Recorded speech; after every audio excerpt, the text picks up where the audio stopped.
is free of its moorings. Suni Williams and Butch Wilmore begin their belated trip home. Belated indeed. That is the moment NASA astronauts Butch Wilmore and Suni Williams finally began their long-delayed journey home.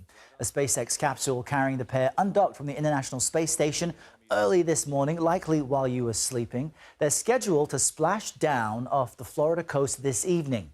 Butch and Suni are coming home after spending more than 9 months in space. Our CBS News senior national correspondent Mark Strassmann joins us now live outside the Lyndon Johnson Space Center in Houston with all the latest on this. Mark, tell us about that remarkable undocking we just witnessed and this long journey home that this pair is finally on. Hey, Errol, good morning. Yeah, I mean, in some respects, it's the regular routine undocking of the capsule from the ISS. And now there is a 17-hour trip back to Earth. Why 17 hours? Well, it has to do with some orbital mechanics. Essentially, you have the capsule orbiting the Earth at 17,500 miles an hour.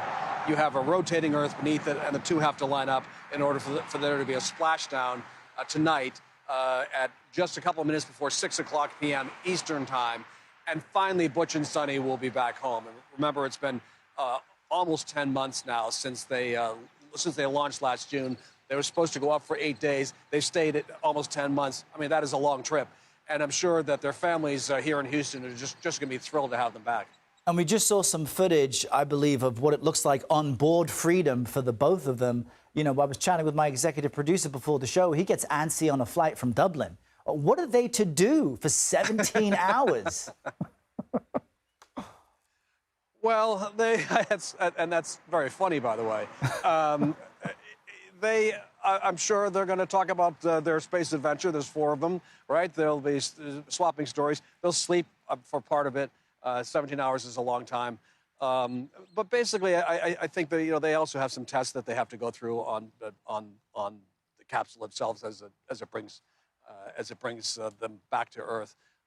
But 17 hours is a long flight, but it's not almost 10 months, I'll tell you that much. I mean, right. 17 hours is kind of a walk in the park when you've spent 10 months away from home. And it's not as if they can just land and get back to their lives as it were. I mean, there is an adjustment period for astronauts, especially after almost 10 months in space, with things like just dealing with gravity again. Help us understand that. Yeah, I mean, after 10 months floating in microgravity, you're bound to be kind of wobbly when you come back to Earth, right? There is going to be an adjustment period for these astronauts.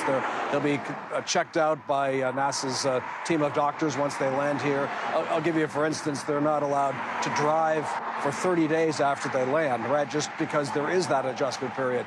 So on top of that, of course, there's just going to be an adjustment period psychologically to being off the station and back on Earth, back with their families. But I mean, I think for these astronauts, as much as they enjoyed their time in space, I think it's going to be great for them to get back to their families who have waited for so long now for them to come back. And we understand that. Mark Strassmann, thank you so much. We appreciate your reporting throughout all of this, and we'll have special coverage of their return to Earth.